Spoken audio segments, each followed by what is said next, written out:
ఓం నమో భగవతే వాసుదేవాయ నమః. నమస్కారం అండి అందరికీ. Welcome to my YouTube channel Shri Manju spiritual.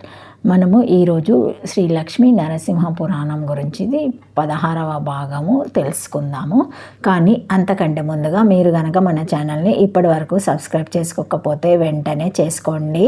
పక్కనే ఉన్న బెల్ ఐకాన్ని నొక్కి ఆల్ వీడియోస్ సెలెక్ట్ చేసుకుంటే మేము ఇలాంటి వీడియోస్ అప్లోడ్ చేయగానే ముందుగా మీకు నోటిఫికేషన్ వస్తుంది. అలాగే వీడియో ఎక్కడ కూడా స్కిప్ చేయకుండా చివరి వరకు చూస్తే మేము ఏం చెప్తున్నామో మీకు పూర్తిగా అర్థమవుతుంది. ఇప్పుడు ఇంకా వీడియోలోకి వెళ్ళిపోదాము. ఓం నమో భగవతే వాసుదేవాయ నమః. అర్జునుడు అడుగుతున్నారు ఇలా శ్రీకృష్ణుణ్ణి, అర్జున, నేను కృష్ణుణ్ణి కాను. ఇది కృష్ణుడు ప్రదర్శించిన మాయా నాటకము కాదు. నేను బహురోముడు అనే సార్థక నామం కల దానవుడును. పూర్వజన్మ కర్మ ప్రభావం వల్ల శ్రీహరి శరీరము ధరించాను అని అనగా ఆశ్చర్యపడి అర్జునుడు, అలాగా, సరే, నీవు రాక్షసుడివే అయితే సర్వ రాక్షస సంహారుడైన శ్రీహరి రూపం ధరించే కర్మ ప్రభావము నీకెలా వచ్చింది? నీ పూర్వజన్మ కథ ఏమిటి అని అడిగాడు. విను అర్జున, చెప్తున్నాను అని అతడు అనేసరికి ధర్మరాజాదులు నలుగురు అక్కడికి వచ్చారు. అతడు వారినందరినీ ఆనందంగా చూచి, పెద్దవాడు, అందరికీ మాననీయుడు ధర్మరాజు కూడా వచ్చాడు. నా అదృష్టం వినండయ్యా, నా పూర్వజన్మ కథ. కూర్చోండి అందరూ. అమ్మ ద్రౌపది, కూర్చో. ఇది రాక్షస వేషం కాదు, అది తీరిపోయింది. దానితోనే నా శాపానికి విముక్తి అయ్యింది. విచారించకు. నీవు కూడా స్వాస్థిచిత్తవై నా తొలి పుట్టువు కదా, విను తల్లి అని ఇలా చెప్పాడు. జయధ్వజుడు. గత జన్మలో నేను చంద్రవంశానికి చెందిన క్షత్రియుడు. నా పేరు జయధ్వజుడు. విష్ణు భక్తులలో మున్నెన్నదగిన వాడేనని నా దినచర్య చూచి లోకమంతా అనేది. సూర్యోదయం కాకముందే లేచి శ్రీహరి దేవాలయం లోపల పైన ఉన్న చెత్త తుడిచి శుభ్రం చేయడం, తర్వాత ముంగిట గోమయం కలిపిన నీటితో శుద్ధి చేయడం, ముగ్గు పెట్టడం, స్వామికి దీపారాధన చేయడం, ఆ తర్వాతనే గృహకృత్యాలు, రాజకార్యాలు అన్నీ.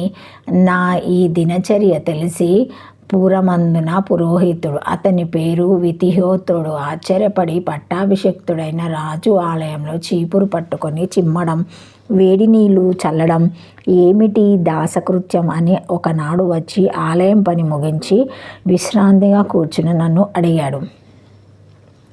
రాజా, పరిపాలకులలో ఎంతో పేరు తెచ్చుకున్న బుద్ధిమంతుడు, సర్వసమర్థుడు, అలాగే విష్ణు భక్తులలో అగ్రగణ్యుడు కావచ్చు. ఆలయంలో సమర్థన కృత్యము, ఉపలేపనము అనేవి తప్పకుండా చేస్తున్నావు అంటే వాటి వల్ల వచ్చే పుణ్యఫలము ఏదో నీకు తెలిసి ఉండాలి. అది తెలుసుకోవాలని వచ్చాను. చెప్పదగినది అయితే నాపై నీకు ఆదరమో అభిమానమో ఉంటే, నీకు ఇష్టమైతే అదేదో చెప్పవలసిందని కోరుతున్నాను అని సన్నగా అన్నాడు. చెప్తానయ్యా, అదేమీ రహస్యం కాదు, విను. మునపటి జన్మలో నేను ఒక బ్రాహ్మణుడును. నా పేరు రైవతుడు. ఆయా వయసుకు చేయవలసి వచ్చే అక్షరాభ్యాసం, ఉపనయనము సాలక్షణంగా పెద్దలు చేశారు. కానీ నాకు సత్సహవానము అబ్బలేదు. దూరంగా ఉండవలసిన దుష్టులతో ప్రాణస్నేహము నా కంఠానికి కళ్ళెమయ్యింది.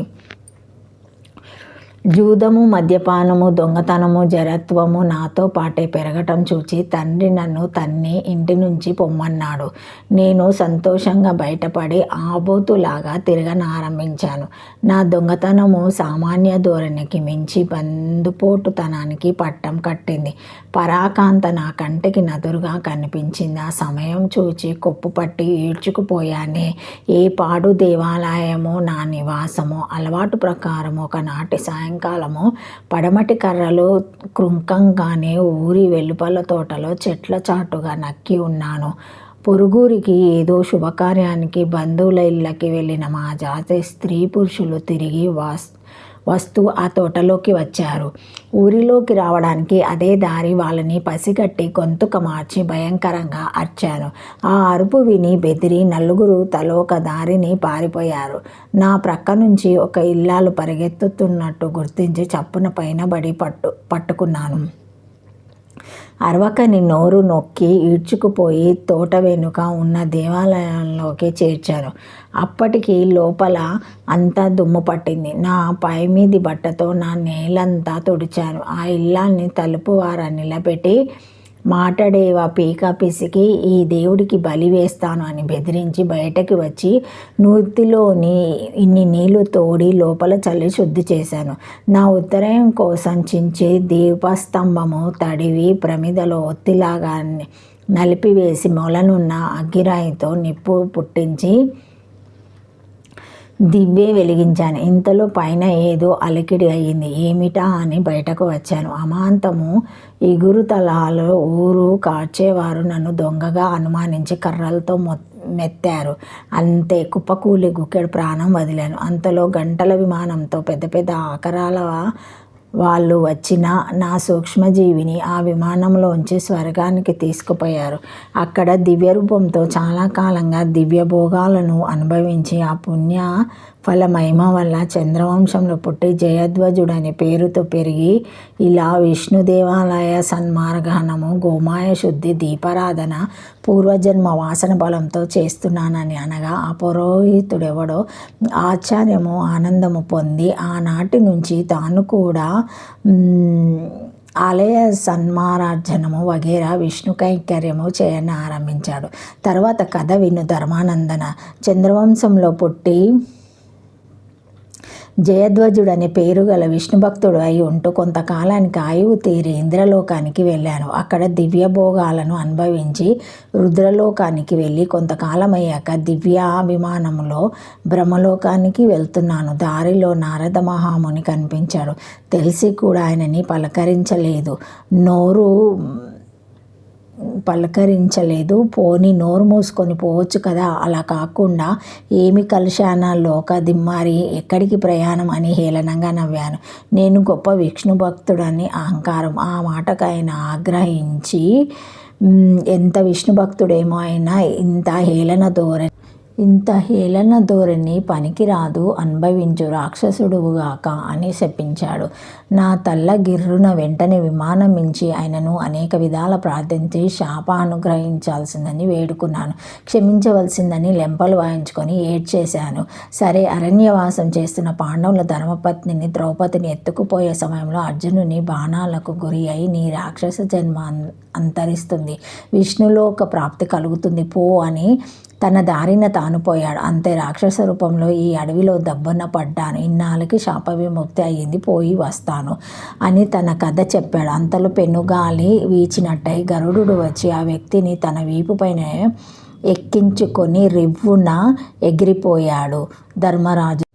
ధర్మరాజాదులు ఆశ్చర్యంగా కొంచెంసేపు చూసి తమ దారిన తాము పోయారు. ఇది మార్కండేయుడు సహస్రానికునికి దేవాలయ సన్మార్గం గురించి చెప్పిన కథ. అతడు మార్కండేయుడు చెప్పినది విని పరమానంద భారితుడై ఆ విధంగా విష్ణు సేవ చేస్తూ కాలక్షేపం చేశాడు అని సుతుడు చెప్పి, మునులారా యథాశక్తిగా దేవాలయ కైంకర్యం చేస్తూ ఉండాలని చెప్పి తర్వాత సహస్రేశుని కోరికపై మార్కండేయుడు చెప్పిన శ్రీహరి అవతార కథలను సుతుడు భరద్వాజులకు ఇలా చెప్పారు. సమాప్తము. ఓం నమో భగవతే వాసుదేవాయ నమః. Thank you for watching my video. Please like, share, comment, subscribe to my channel. మరిన్ని వీడియోస్తో మళ్ళీ కలుస్తానండి. ఈ వీడియో మొదటిసారి ఎవరైనా చూసి ఉంటే తప్పకుండా లైక్ చేసి సబ్స్క్రైబ్ చేసుకోగలరు. ఏమైనా కామెంట్స్ ఉంటే పెట్టగలరు. Thank you. సబ్స్క్రైబ్ చేసుకోండి, షేర్ చేయండి. Thank you. ఓం నమో భగవతే వాసుదేవాయ నమః.